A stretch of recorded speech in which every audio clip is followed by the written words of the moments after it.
All right. Again, thanks for joining me on this really afternoon for me and morning for some of you on the West Coast. This is Grant Writing 101 for both Upward Bound and Upward Bound Math Science.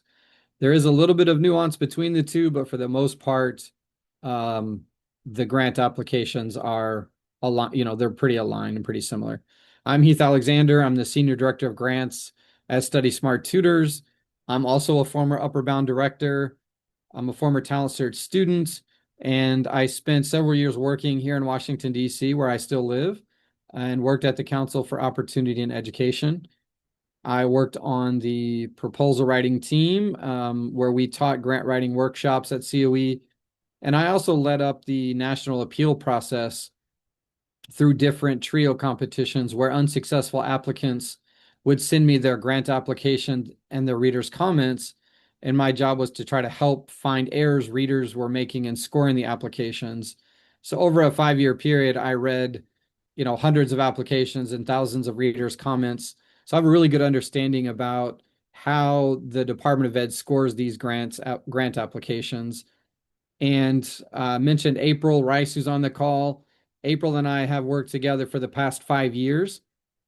I've been doing grant writing for about 15 years, but for the last 5 years, April and I together have assisted our clients in receiving over $460 million in federal grants, either TRIO or Gear Up, Title III, Title V, FIPSI. We've done some DOL grants, some private foundation grants, but in all, we've successfully been able to help our clients get about $460 million of federal grants just in the last 5 years alone. So that's a little bit about us. I do want to do a little bit of housekeeping. Again, unmute yourself. Speaking is encouraged. There is a chat box where you can talk to each other. You can ask questions. We're going to have a couple of poll questions here and there, but nothing too big. Be ready to interact and share. And then we do have an evaluation that we'd love for you to fill out at the end. It should only take about 2 minutes to fill it out. And I'll send that link out to you guys as well. All right.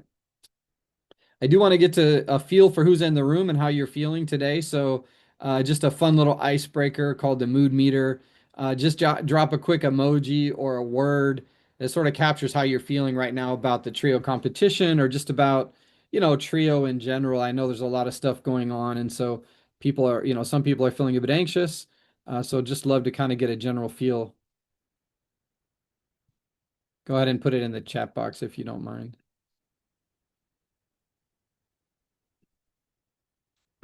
I'll start by putting mine in there. Can you all use the chat box? I can't use the chat box. It's it's not enabled on your end? No, sir. No, it's chat disabled Oh for. no. Same here. Okay. Well, how are y'all feeling? Does anybody want to voice their feelings about the competition? Is this new? Are you worried about any new stuff from Talent Search or anything you've been hearing on listservs or from COE or anywhere else?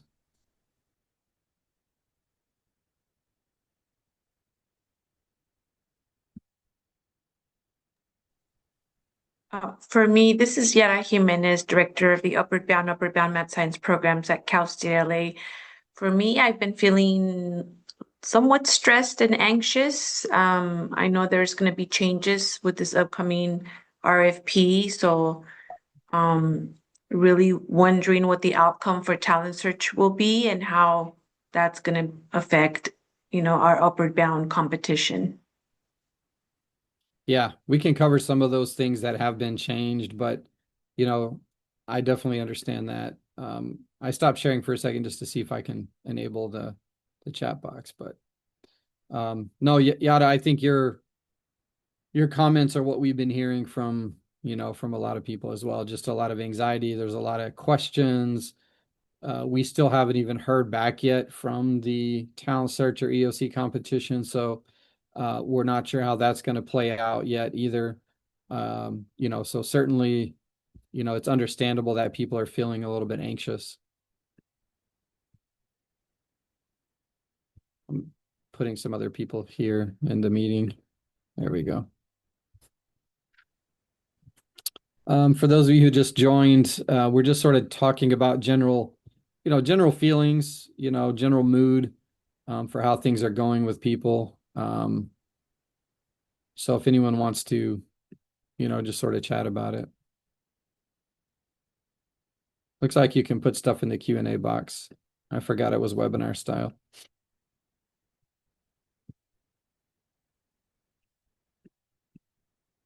All right. I'd love to also have you all just unmute yourself and give a quick introduction. What's your institution? Are you regular Upward Bound, UBMS, or both? How long you've been around Trio, or if you're new to Trio, and also if you're exploring this is your first time writing or if you've written before. So love to just kind of go around and get some introductions because that will help inform how high level or deep I go into certain sections. So if everyone could just unmute and do introductions. Good morning, everyone. Ricardo Marmolejo. I'm actually Dean of Student Services at San Joaquin Delta College. We currently do not have any TRIO grants. I am a Talent Search alumni, and then I also had the opportunity to oversee both an Upward Bound Math and Science and a Student Support Services at a prior institution that I was at. I have written a proposal. This will be the first proposal that we will be writing at Delta College. And I'm really looking forward to writing for both regular and UBMS. Awesome. Good to see you, Ricardo. Likewise. Hi, Twyler Boykin. I'm from UT Chattanooga, which is University of Tennessee at Chattanooga. I run an Upward Bound Math Science program, and this will be my fifth proposal that I will develop. So kind of nervous about the changes, but I'm happy to know that we have groups like you here available to lead and guide us. So thank you for having us. Absolutely. Thanks for joining. Hi, I'm Jennifer Cotter with Vincennes University Upward Bound, and I've been in the program for a long time, but I've never had to write by myself, basically. So Thanks for joining, Jen. I talked to Ann this morning. Is she joining us too? yes, she's sitting beside me. Awesome. Hi, Ann. Hi. Hi, everyone. Yara Jimenez, Director of the TRIO Upward Bound programs at Cal State LA. We have 2 Upward Bound and 2 Math Science grant, and this is my 23rd year serving as the program director, and I have experience writing the grant. We don't have a grant writer here on campus, so when I first came on board to oversee the programs, it was pretty much up to the program director to write the proposals, and that's what I've been doing ever since. And like I mentioned earlier, this time is definitely going to be different. I'm very, stressed and anxious about, what that's going to look like. I have experience with what it's looked like in the past, and we've had a few changes here and there, but I know this time around is significantly different. Thanks, Yara. Thanks for joining us. Hello, my name is Carla Mott, and I'm from Jarvis Christian University. I have regular Upward Bound program. I've been in TRIO for 6 years. This is my second time getting ready to really write my proposal. I am nervous. I am anxious. A lot of uncertainties. But thank you for having this session to maybe help ease our minds a little bit. Definitely. Thanks for joining, Carla.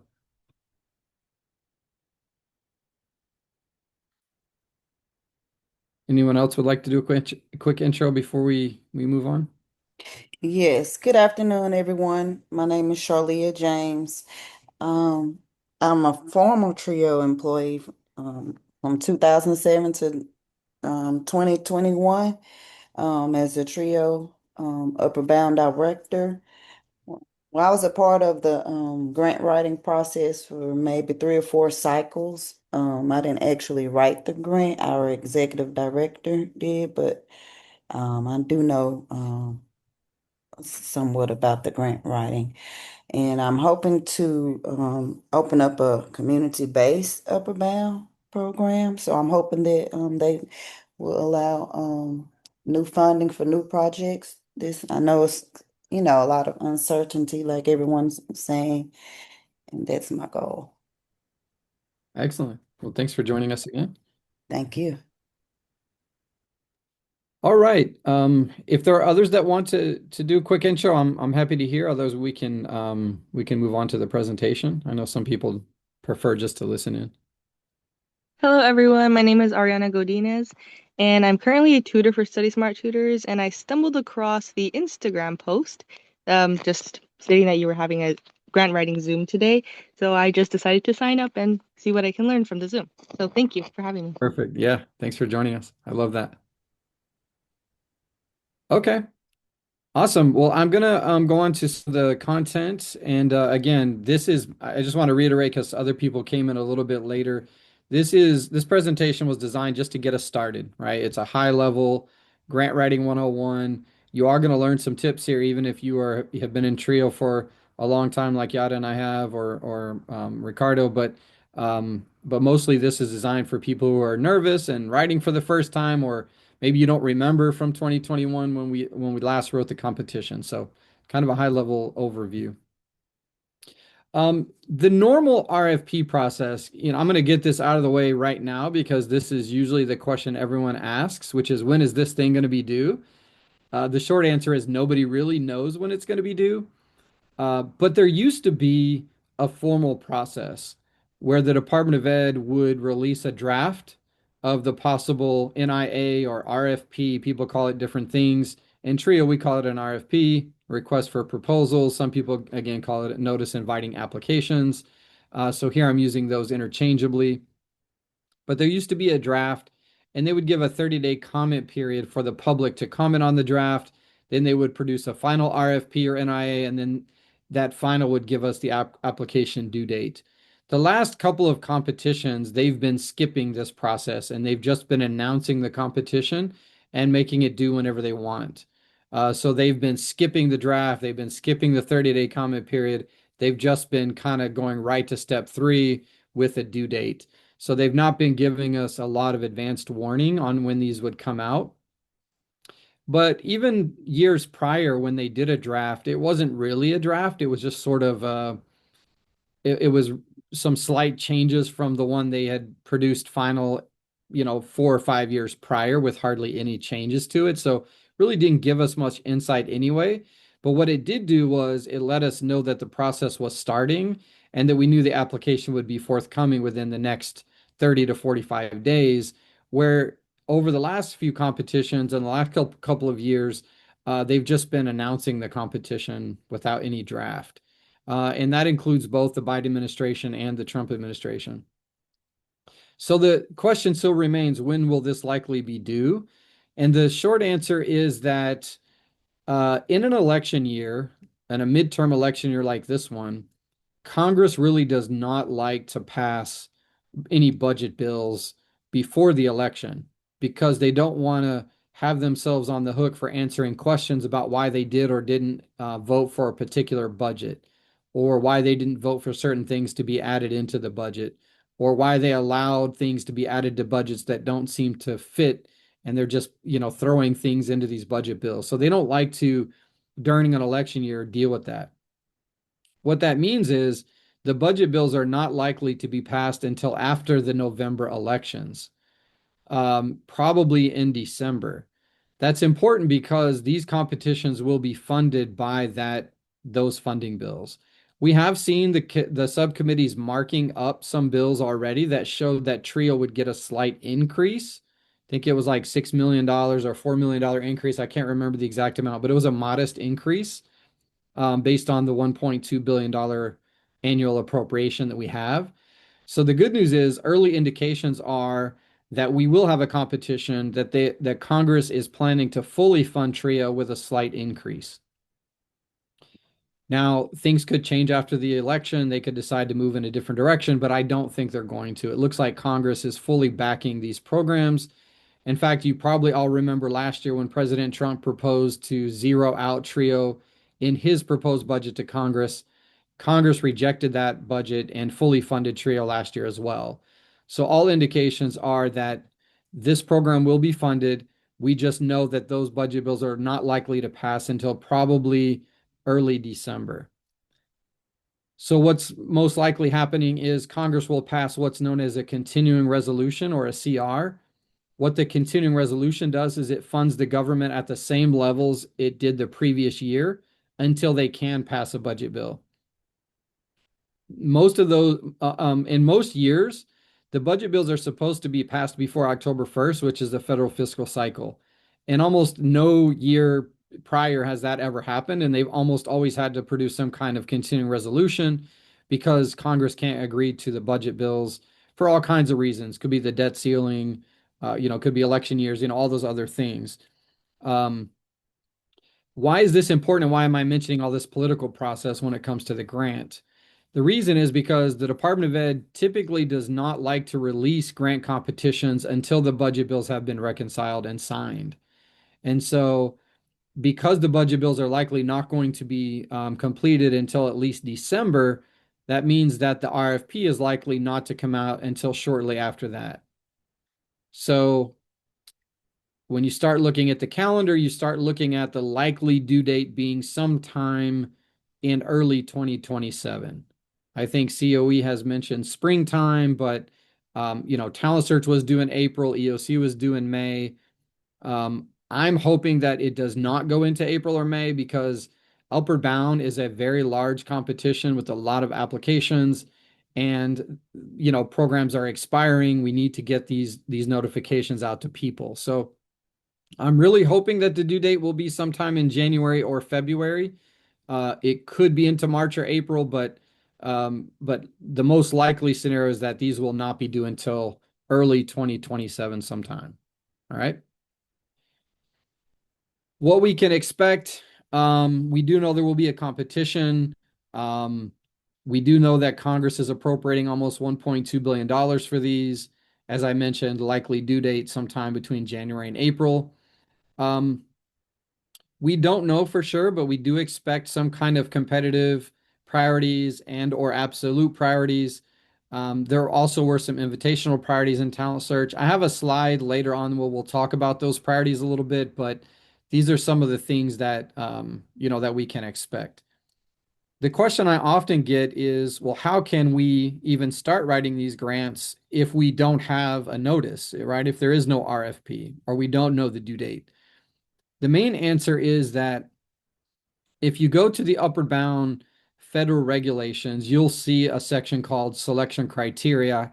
How does the secretary select, and score these grant applications? That selection criteria outlines in law and regulation what must be in your grant application. So we know at minimum that at least the selection criteria outlined in regulation will be in the narrative. It doesn't mean they can't add new things, new priorities. They can even add new selection criteria if they want to. But at least we know that we can count on the selection criteria in federal regulation until the Higher Education Act is reauthorized and until new regulations are written for these grant applications. All right. So the information we're going to talk about today come directly from that selection criteria, and we can be confident in knowing that we're going to have to at least write these things that we're talking about today. All right. Again, you don't have to read every line of all these slides. I'm going to send this out to you as well. You can consult the legislation, the regulations, and the guidance. They're all on the Department of Ed website. You can also email me and I can send you copies of them as well. But you should sort of really focus on the regulations as it relates to the selection criteria. All right. You don't really have to read the law because the regulations really mirror much of the same language that's in the law already. And OMB guidance and Edgar don't really spend any time talking about what's in the grant application. You really want to focus on 34 CFR Part 645 for Upward Bound. And UB, UBMS, and VUB are all in the same regulatory document, so you can cover each of those. The first sort of question is, typically do this as a poll, but we're just going to do it quickly. You probably heard from this call already some people that introduced themselves that people have multiple grants. They have multiple regular upper bounds, multiple UBMSs. So you are allowed to write for as many upward bound and upper bound math science grants as you'd like to, as long as that each subtype proposes to serve a different target area or different target schools. Okay, so you can have upward bound and upper bound math science in the same schools, but you may only write one upward bound for a specific target area in schools. And then you can only write one UBMS for a specific target area or schools. But these competitions are usually, well, not usually, these competitions are always run separately. So there'll be an upper bound competition, and then usually a month, 2 months, even sometimes 3 months later, there'll be a UBMS competition. We don't know if this current administration will run these two competitions concurrently, but in the past they have run at different times. And they are different submissions, they're different application time periods, they have different need section narratives, right? So these are different competitions for those of you who haven't applied before. But you can apply for as many grants as you have different target areas and different target schools to apply for. All right, there really is no cap on how many you can apply for. Are there any questions about that? Because sometimes I do get some follow-up questions on this slide.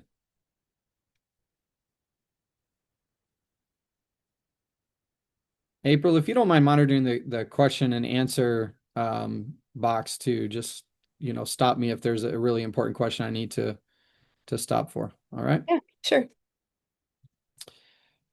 Who's eligible to apply? It could be an institution of higher ed, a secondary school. It could be a nonprofit organization or community-based organization, or it could be a partnership. It could be a combination of any of those three different entities. All right. The selection criteria, as I've already alluded to, include these particular items.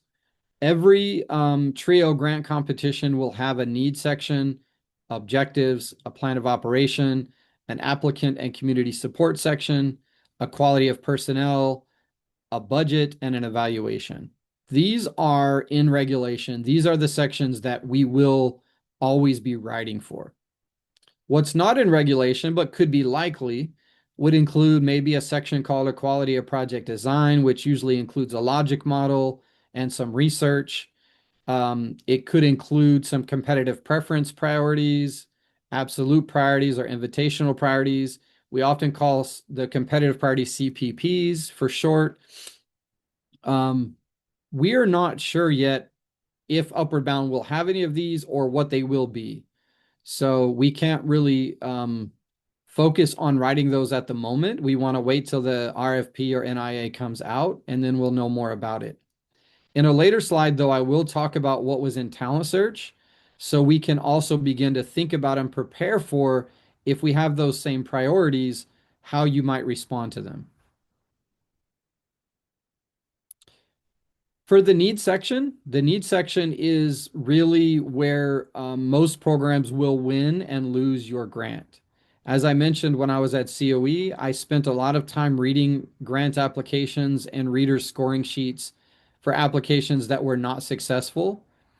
And 99% of them were unsuccessful because of their need section and or their objectives. And typically their objectives were where people lost points on their objectives is because they didn't have the right data in the need section to write their objectives in the first place. So we're going to spend a couple extra minutes on the need section than we will some of the other ones, because the other ones are a little bit more straightforward. And most people will get, the majority of the points on the other sections. But where most people lose points will be on the need section and the objectives. All right. The sections that they want you to talk about for Upward Bound, there are 6 of them. And I have a separate slide for UBMS because the UBMS need section is different than Upward Bound. It's the only section really that's different in any real meaningful structural way. So I'm going to talk about both of them separately. For Upward Bound, there's 6 sections. There's the family income level section, which we usually talk about poverty levels in the community. We talk about free reduced lunch rates, median incomes of families. There's a whole section that talks about, essentially what they want you to do is outline the fact that there are a lot of students in your target area and in your target schools that need your help, right? That there's a large number of students, a large pool of potential applicants to help you fill your program, right? You're trying to demonstrate that there's a need for your grant to exist. The second thing is they want you to talk about the educational attainment of adults in the target area, which alludes to the fact that there are a high number or percentage of families in the area that would potentially be first generation adults, which would make their kids, potential first gen college students. All right. Once you get through sort of outlining your target area, the income levels of the families, the educational attainment of the families in the target area, we'll move on to specific target school data. So we'll be looking at target school dropout rates, graduation rates, persistence rates. We'll look at college enrollment rates, student to counselor ratios. We'll look at GPAs, test scores, standardized test scores, and also percentage of students who graduate having completed a rigorous curriculum. The main thing you want to think about when you're building your needs section is that you want to ensure that you have what we call a baseline for each of the 6 objectives that we must write. So the needs section must outline all of them. I'm going to go into detail on that in a second, but I want you to think about framing your needs section in that way, right? Your needs section must establish a baseline metric for each of your 6 objectives so that you can successfully write your objectives. So in situations where the needs section does not ask you particular questions about some of your objectives, you still need to add that additional information, even though it's not explicitly asked for, because you need to set those baselines for your objectives. And I'm going to talk about what that means in a second. But I just want you to always think about your needs section accomplishing 2 major goals. Number 1, you need to convince the readers that your target area and your target schools have an extremely high need for your service, right? You're painting a picture to them. You're telling them a story that you need this funding because your schools are not doing well. The students who would participate in these programs are not performing at the same level that a comparison group, another neighboring school, another school district, the state, the national rates, your students in your schools are doing worse. If you can't accomplish that through the numbers that you're putting into these tables, you're going to have a hard time getting funded and getting the points for this section, right? The second goal is that you're establishing baselines for your objectives. This section, you must accomplish those 2 things. All right. Some of the other tips I put on here. You must use the most recent data available. That's what the department says in their notices. That's what they say on their webinars. You must use the most recent data available. And they also say that data should not be more than 3 years old. Don't get this confused with any research that you decide to cite in your application. Research can be older than 3 years. We're specifically talking about the data from your target schools. You should not be putting the graduation rates of students from 5 years ago, right? You should be putting the graduation rates of the students from 24, 25, maybe 25, 26 if you can get it, but nothing more than the 23, 24 academic year. You can't go any further back than that. If you want to do like a multi-year average because it helps your numbers, again, you don't want to do more than 3 years old. You want to just do a 3-year average. I personally don't do 3-year averages, but that's something I have seen people do before. You ultimately want to do the most recent data available. And if you put a table with a 3-year average, the readers are only required to look at the most recent year anyway. All right.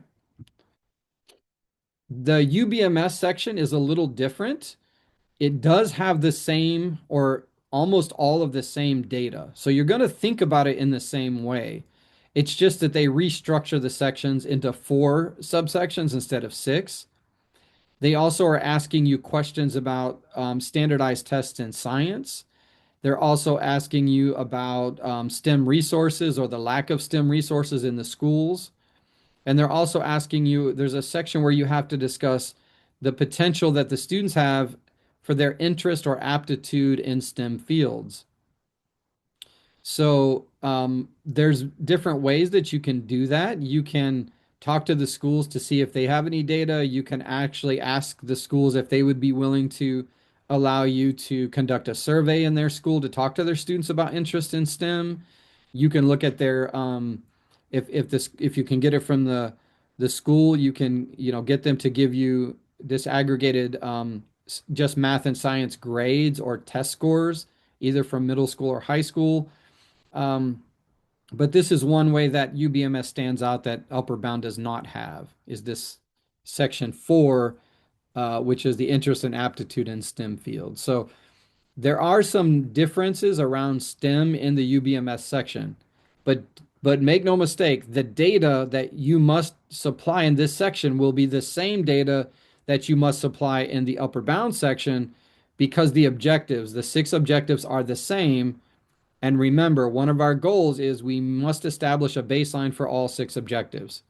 So you're still going to put in these sections all the same data from the Upward Bound program if you're going to be writing for both of them. Okay? Any questions about the needs section? This is extremely important, so right now would be a really good time to ask. We are going to go into baselines in a second.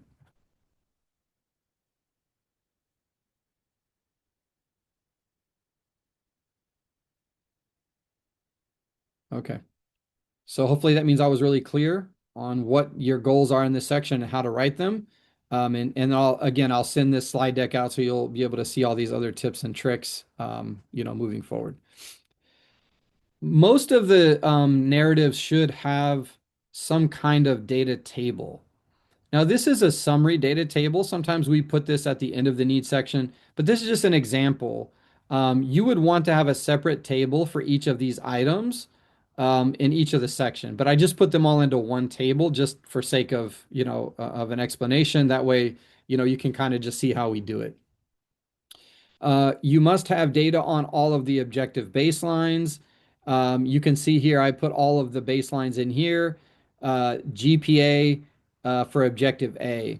The objective, I'm going to talk about all the objective sections in a minute, but each of these you can see is establishing a baseline for each of those objectives. You want to have data from your target schools in one column. You want to have your comparison group in the other column.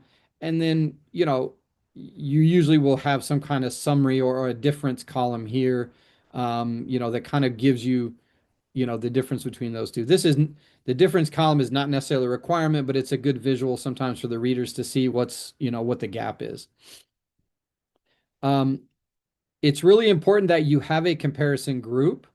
The Department of Ed does not tell you exactly what the comparison group has to be, but I'm telling you the comparison group has to be better than your target school data. So when you're looking at GPA percentages, for example, or let's use graduation, if the graduation of your target school students is higher than your comparison group, you're going to lose points. All right, so you must choose a comparison group that is performing better than your target schools, or you will almost always automatically lose points on that particular data section. Okay, I want to be very clear. Your comparison group have to be outperforming your target schools. That's the whole point of having the comparison group in the first place, is to show the readers that your target schools are scoring worse than the comparison group you've chosen. Now, your comparison group could be the state rate, it could be national rates, it could be the district rates, it could be rates of other schools within the same district that may be outperforming the schools that you've chosen. But you're trying to convince the readers that you've chosen these schools because they have a higher need. And so your numbers should demonstrate that. All right. In some areas, for example, we'll use the GPA. The GPA objective is the percentage of students in the target schools that will have a 2.5 GPA or above at the end of the academic year. that is not publicly available data. That's not data that most schools care about. They don't report on it. It's not important to high schools. It's an arbitrary number that the Department of Ed came up with years ago to write an objective on. Most high schools are not tracking whether or not a student has a 2.5 GPA or above. That's not really a relevant high school data point. It might be more relevant in college, and so maybe that's where they got it from. But the point is that it's really hard to find public data, especially on comparison groups. So what we quite often do with objectives like this is we'll compare eligible students in the target schools with non-eligible schools and students in the same target school. So you would look at students who are on low income or free and reduced lunch as compared to those that are not. So you're looking at TRIO eligible group at the target school versus non-TRIO eligible. If your target schools have 99% or 100% of your students are TRIO eligible, that's obviously not going to work. And what you're going to have to do then is go to the district to see if they can get you some district district available data. This one is not easy to gain data on because, again, it's not reported on. And so you're not usually going to find it on your state website or any kind of, data portal or anything like that, because it's just, again, it's not a data point schools report on. The other ones are more likely to find, and we can discuss each one of them. But you should be giving the readers some visual table that helps them see really quickly what those percentages look like. Okay. You should not be using your upward bound. If you have an existing upward bound grant, you should not be using your current upward bound students in your data set, right? You should not be talking about the rates that you've been reporting on your APR. Leave your current student data out of this entire narrative. Don't talk about the success of your actual upper bound students, because that can really offset all these numbers and it can skew the way the readers are looking at these numbers. Your goal is to show them the data that exists at your target schools for all the eligible students at that target school, not your upper bound students. That can get you in a lot of trouble with the readers because they're going to look at how inflated your upper bound numbers look, because upper bound students are very successful. So including them here is not going to help you. It's actually going to harm you in a lot of different ways. All right. Some data sources. Obviously, you can use the American Community Survey, the Census Bureau, the Quick Facts, to find all your income and poverty and educational attainment levels in the target area. You can use national and state reports, IPEDS, NCES, any state portals you have. You can use district report cards, district reports, accountability reports. You can talk to your district and school to see if they can give you some raw or aggregated data that you can use. But certainly you can find a lot of the data on your own. And maybe your institutional research office can support you. Maybe they already have some data sharing agreements with the local districts that they can pull some data for you. And then any other independent research that you can provide. But you do need to provide the source of that data on your data tables. Okay. And again, it cannot be more than 3 years old. So objectives, let me go back to this. Your objectives must be both ambitious and attainable at the same time. If they're not both, you get 0 on your objectives. What does that mean?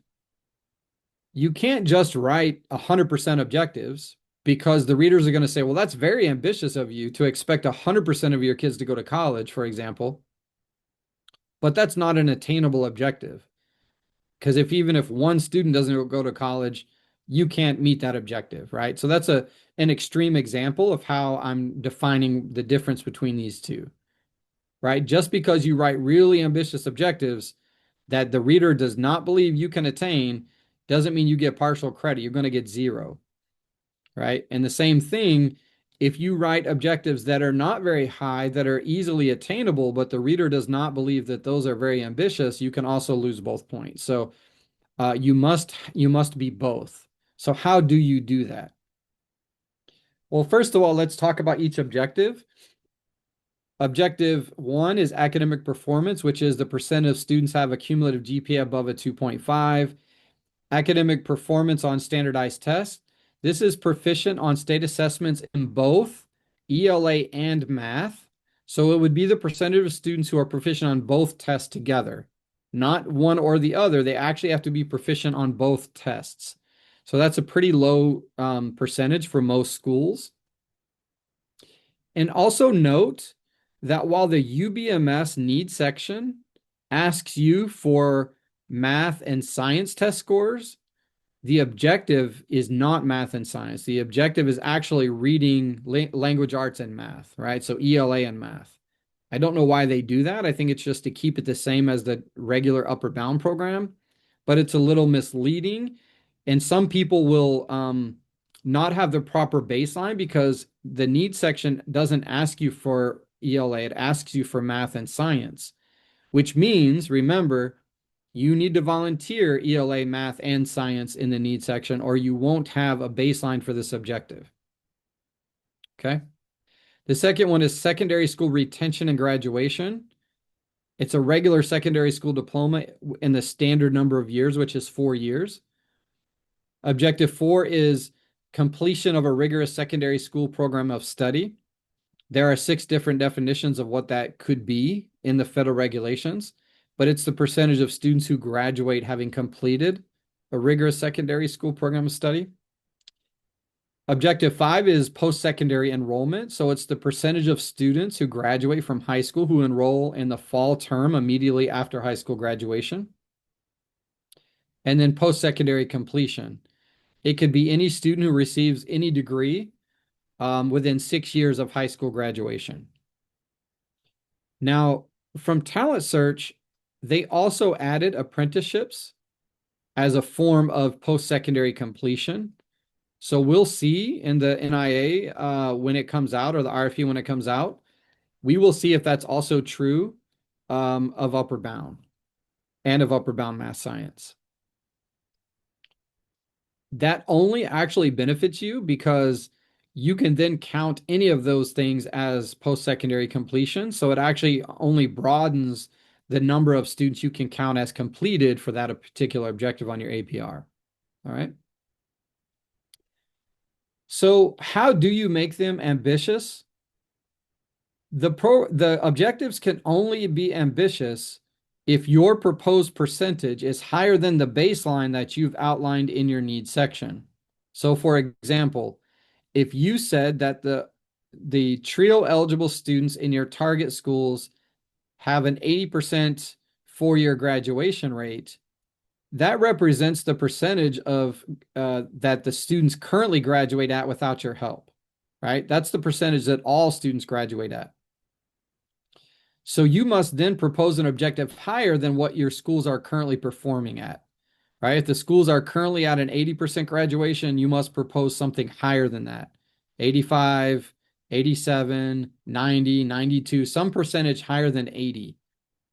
There's no silver bullet answer on how to write or what percentage must be higher, but we have a particular method where we help people figure out the sweet spot of where to set that objective. So when you work with us, we can help you make sure you set ambitious objectives, and we've been really, really successful at finding the right percentages to put in there. I can't tell you right now how much higher above the baseline you should go because there are multiple factors involved in what that number looks like.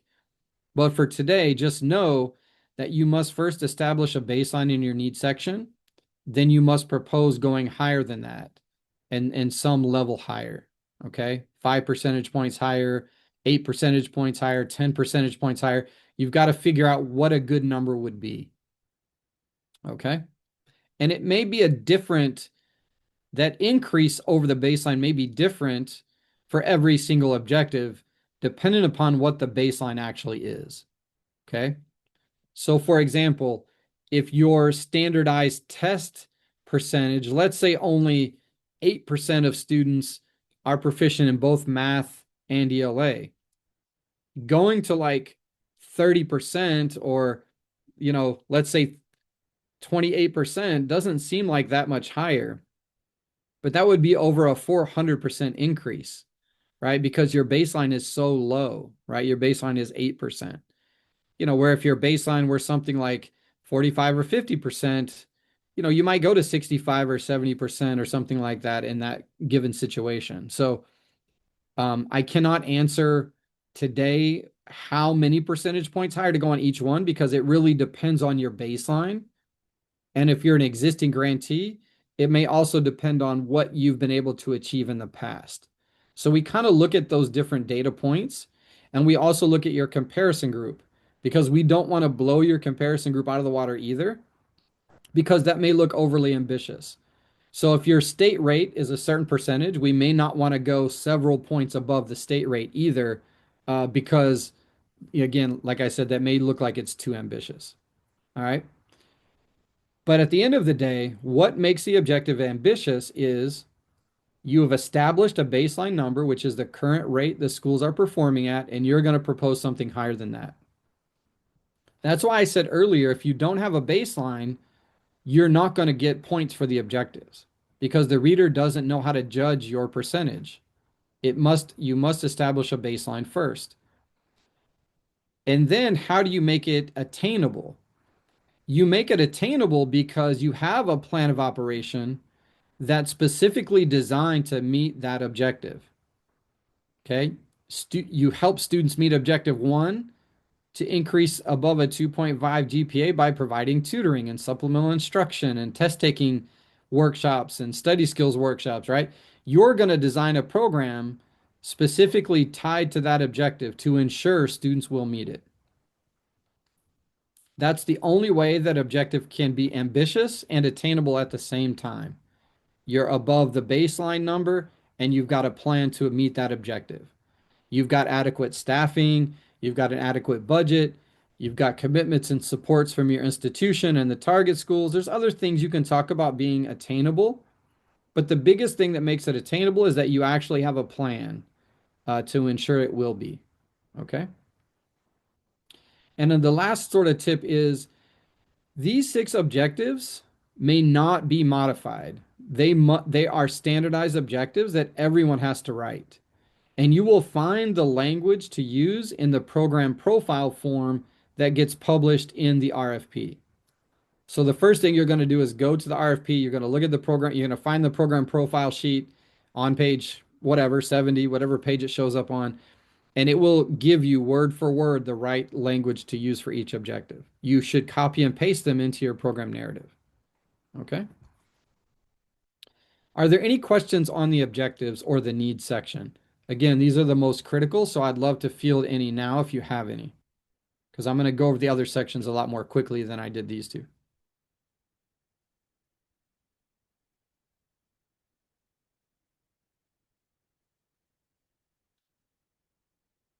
Pretty clear, or any questions? April, do you see any questions? Not from my end. Okay. Awesome. So I did a good job then of explaining this, or does anyone actually have a question?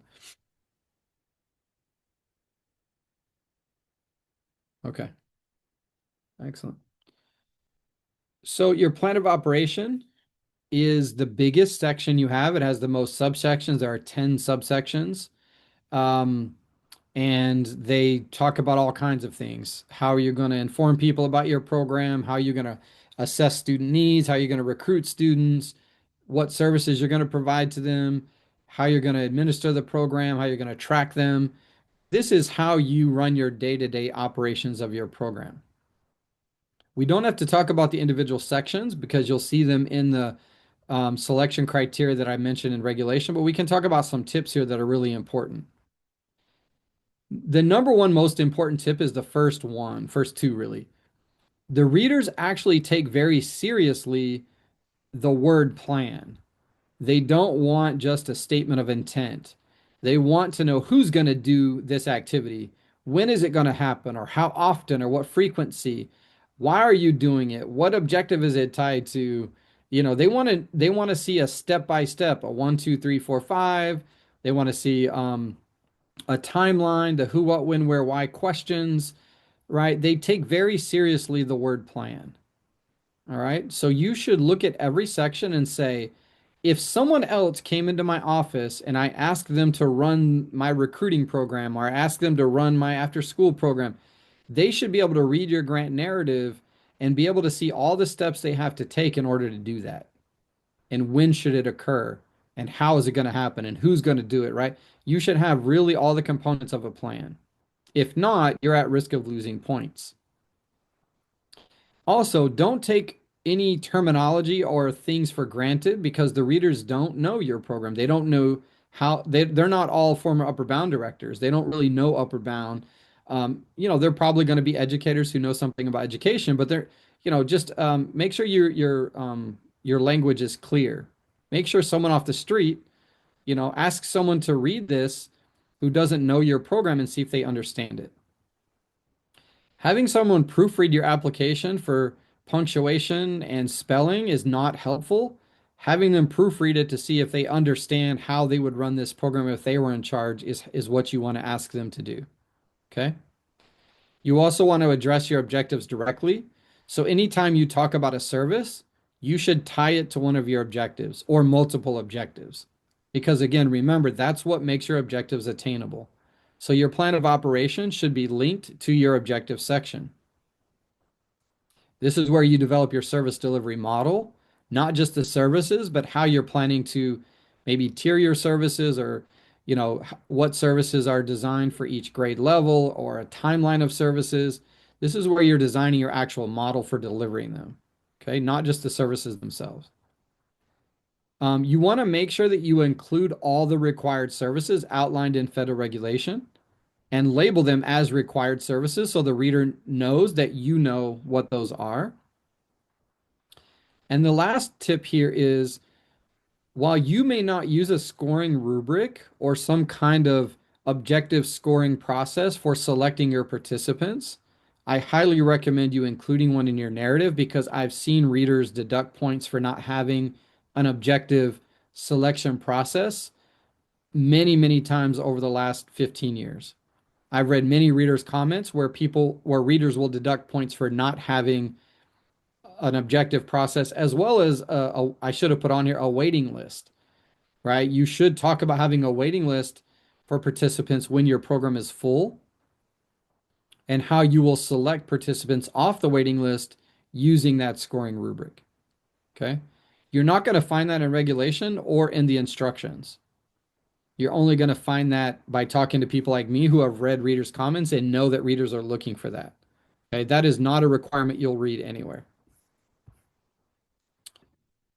Applicant community support. This is where you are going to detail the commitments that your institution has made in helping you run this program without them being paid for it. What facilities are they going to provide? What equipment and supplies will you have access to? What people on campus can you work with to do workshops and things that they don't get paid for, right? Volunteer time of personnel on campus, and any other commitments that they might make. This is also a separate section where you're going to talk about community support.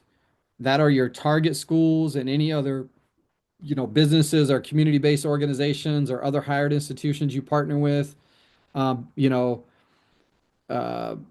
Churches, any sort of commitment you have from people in the community, you're going to list those commitments here.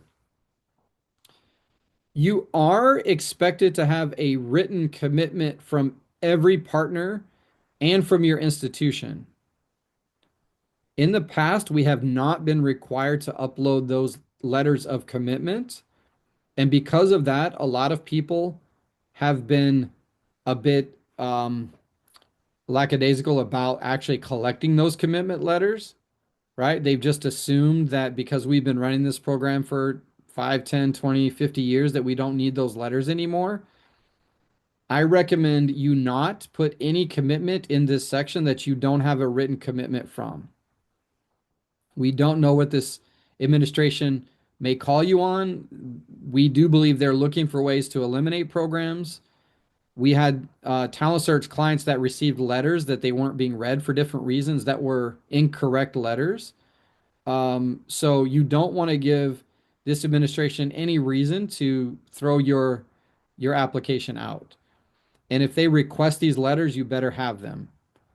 Or I don't even like to call them letters. It just says written commitment. So it could be an email, it could be anything that's written that says that partner is going to commit time, space, supplies, whatever it is their commitment is. You should have it in writing somewhere. And you're supposed to keep it on file in your office in case you are audited. Again, in the past, we've not been required to upload them with our application, but that doesn't mean they won't require them. So make sure you get them. All right.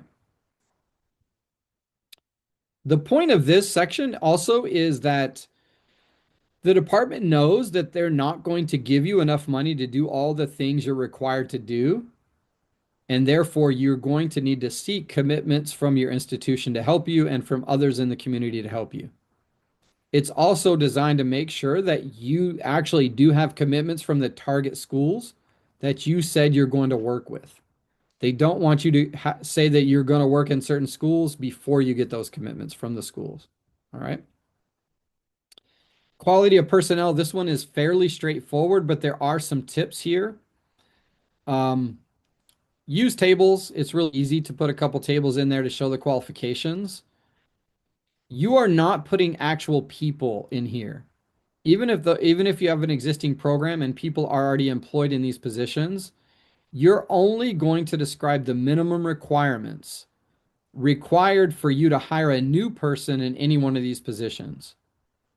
If you have a director that has 20 years experience and they have a PhD and they've been running these programs and they've run every kind of TRIO program, and you write that in as your description, and that director leaves, now you've got to rehire another person with 20 years experience and a PhD.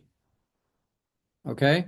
So you only want to put the minimum requirements necessary to hire a new person in these positions, even if someone is already in that position now. All right? The main things that they're looking for is the degree required and the fields of study that those degrees are in. That's one area that I see a lot of people lose points on, is they say a master's degree or a bachelor's degree, but they don't put the actual fields of study, like education or social work or counseling or, public administration or whatever degrees that your institution requires of somebody to take these positions. They leave out those fields of study and they lose points every time. Okay. And then you also need to have the experience in running similar or working in programs that are similar to this one. So those are the three main items the readers are looking for: the degree, the fields of study, and the years of experience. You must have those three things at a minimum. Okay. You're going to put the director qualifications, any other staff. And also, it's really important that whatever is in this section should show up in your budget and vice versa, right? They're going to look for your budget being able to pay for the things you said you're going to, the positions you said you're going to employ. They need to match up with your budget. All right. There's one last, Ricardo, go ahead. I see your hand raised. Yeah, because different institutions, institutions already have existing positions that could serve in these proposals or in these programs. Yep. Would it be helpful to mention that although the personnel might not have, although the director might not have the same qualifications as a director in another institution, would it be helpful to mention that one way or another? I would try not to over-explain anything. I would just say, if funded, we're going to hire a director with these qualifications. Doesn't matter where they come from. They could be internal, external. I would just keep it as simple as possible. Thank you. Yep. Again, you don't want to tie yourself into too many requirements here, because I've had many clients get brand new grants and they have a hard time in certain areas of the country finding people to meet these requirements. Right? It's hard to find people in rural America that have a master's degree with 5 years experience running a TRIO type program, right? It's not easy to always fill these positions. So You can say bachelor's required, master's preferred in some situations. I think that's okay as well. But the main point is you don't want these qualifications to be so high that you can't find someone to fill these positions. Because the director, not the other positions, but the director, you cannot hire a director without the Department of Ed approving that hire. And they're going to ask you for that person's resume, and they're going to look at the requirements you put in your project narrative, and they're going to see if that person's resume aligns with those requirements, or they will not approve you hiring that director. So you don't want to have too high of requirements. They don't typically do that with any other position except the director. But even so, your institution may force you to stick to these requirements too. And so sometimes it's just hard to fill these positions. Again, we're happy to help you with, drafting these kinds of things. For the people that we work with, we help them, come up with really good recommendations here. Good question though. So budget, I would recommend, probably waiting on your budget for now. I would start with the other sections first, which is not something I would always say.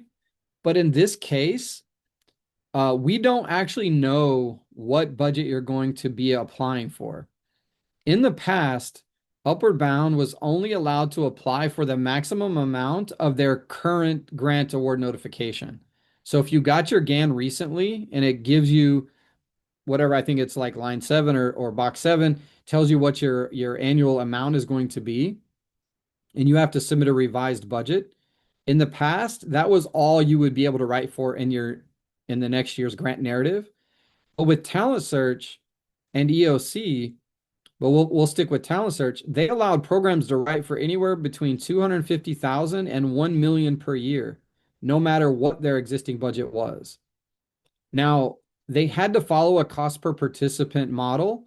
And so you could write for $1 million, but you had to serve 2,000 students in Talent Search. So it's not like you can just increase your budget to whatever you want. There was a cost per participant that they had to stay under.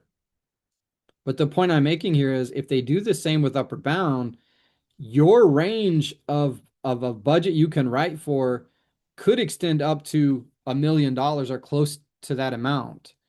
So you're probably going to have to wait until the RFP comes out to figure out your budget. All right. You can see from 2022, the ranges that I put in here and the cost per participant caps that were in here. With Talent Search, they also lowered their cost per participant, which required every program to have to add more students to their required number list. So a program in the 2021 competition could write for, $275,000 to serve 500 participants. But in this competition, they would have to serve 577. So all programs that had the minimum budget had to add 77 more students just to keep the budget they had. And then if they wanted to add more money to their budget, of course, they'd have to add more students for that same cost per participant ratio. They might do that for Upward Bound. So I would be prepared for that to happen. If it doesn't, you can just go with your current model. But if it does happen, you're probably going to have to add more students. I don't know how many. You might have to go from 60 to 70 or 75. I don't know. I can't speculate on that. All I can tell you is what happened with Talent Search. You should be ready for that. So if you're having a hard time meeting your current student number with the schools you have, you might start thinking of a plan B to add another school to your program in case you do have to add more students. If you're in an urban area and your schools have thousands of students and you have waiting lists, then it's not going to be that big of a deal for you, but it may change the way you write your budget. If you have to add another 15 or 20 students, what would that do to your residential summer program, for example? What would that do to your college tours? What would that do to your stipends, right? There's all these things you'd have to think about if they are going to change, if they're going to lower your cost per participant and force you to add more students. What will that do to your design, the schools you have, how you run your program and your budget? All right. I'm not trying to scare you. I'm trying to get you to think ahead about what would happen if that were the case. So have some plans in mind, but we probably don't know what the budget's going to look like until the actual RFP comes out and it shows us what they're planning to do. All right. The other thing is, for the first time, we were asked to write 5-year budget narratives. In the past, TRIO was only required, and the instructions told us to only write a 1-year budget. But with Talent Search and EOC and some other federal grants recently, they required all of us to put a 1-year budget in our project narrative, and then we had to produce a separate budget narrative to upload that showed all 5 years of your budget. My recommendation for people was to just mirror your first year budget 4 more times and tell the department you were not anticipating any increase in funding, therefore your budget will be the same all 5 years. That's an easy way to kind of submit this budget, but I just wanted to prepare you for that. Ricardo, I think I saw your hand pop too. Yeah, you answered it. I think. Yep. Thank About you. the 5-year budget. Yes, sir.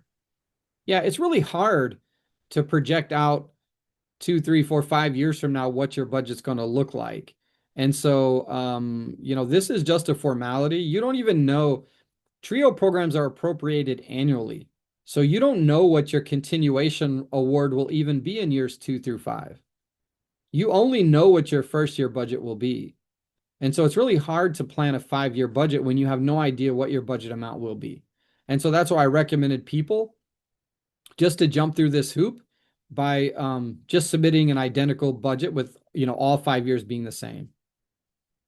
If your institution requires you to develop your own 5-year budget, or you just like to do it anyway, just to be prepared, then, you can definitely change the numbers around and have different budgets for all 5 years, but you don't have to do that.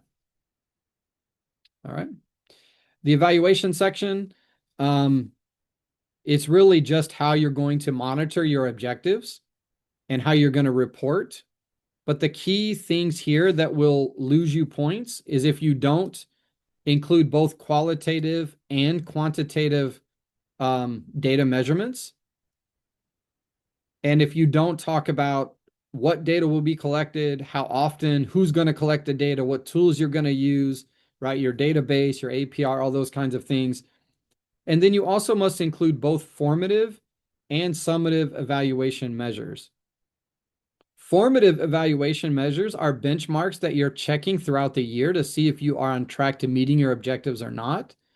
And the summative evaluation would be the end of the year evaluation to see if you actually did get there, right? So formative is, what data am I looking at to see if we're on track or not? And summative is, did we make it, right? Like your APR and some other end of the year measurements that you're doing. All right. So the who, what, when, where, how, why questions are going to apply to this too. They want to know what your data collection model looks like. So this is a plan to evaluate, just like we talked about a plan to run your program. You want to have all of those concepts in there. The other thing you want to do is to tie these to your objectives. How are you specifically going to collect data to see if your objectives are going to be met? All right, so tie your evaluation specifically to your performance. All right, I know we're a little bit over on time, but I want to talk about some of these competitive priorities or absolute priorities. In Talent Search, the department had an absolute priority. An absolute priority is required of everyone. You have to put it in your abstract. You have to write a separate priority document, and you have to put it in your project narrative somewhere. It is required of everyone, but you do not earn points. You can't earn or lose points. It's a gatekeeper. You either get into the competition or you don't, right? If you don't write for the absolute priority, you will be thrown out. If you do write for it, you'll be put in and they'll score the rest of your application, but they cannot deduct points for what you write. And what they asked for was one of the following 3 things. You could expand access by doing high impact tutoring, doing distance education, pre-apprenticeships, or registered apprenticeships, or by programs or coursework leading to in-demand industry recognized post-secondary credentials. So you got to pick any one of those 3. COE recommended people to apply for all three. I do not recommend that. I recommend one or the other. In fact, the instructions said, and the webinars said the technical assistance webinar said you only had to apply for one of the three. So don't volunteer to do more work than you have to do. And they're not giving you scores anyway.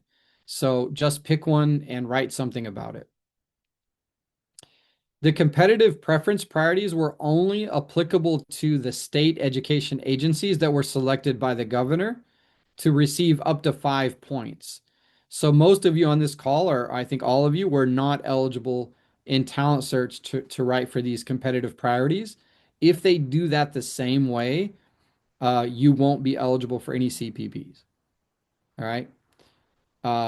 It may not be the same. They may not do this for Upward Bound because Upward Bound's a much harder program to run at a state level than a Talent Search or Gear Up is. So I'm hoping and anticipating this won't be the case. But I've seen from all the federal applications coming out recently that they've all been identical. So I don't expect them to make too many changes. I just hope they don't do this in Upward Bound. There was also an invitational priority, which was optional. You did not have to write for it, and there were no points related to it. So my recommendation for all of my clients was to not write for the invitational priority.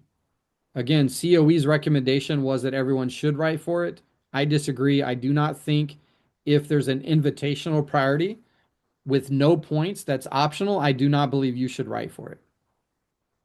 That's a risk assessment you have to make as an organization or institution to decide what you believe. I don't believe that the department is trying to trick anybody by saying it's optional, but then saying, just kidding, it really wasn't optional. We're going to throw you out because you did not write for this optional thing with no points. I don't think they're trying to do that to people. And so I just don't believe you should volunteer to do something that really is not realistic for a TRIO program to do in the first place. Okay. These talent marketplaces, these learner employment records, these AI-enabled learner wallets, I just don't think that's something that a TRIO program should be required to do. And so I recommended people not writing for that one. All right. But this is what was in Talent Search. It does not mean this will be an Upward Bound, but at least this will give you something to look at and to potentially plan for, wrap your head around how you might do high impact tutoring or how you might do pre-apprenticeships or these other kind of things that are in here. All right. Any questions about this one?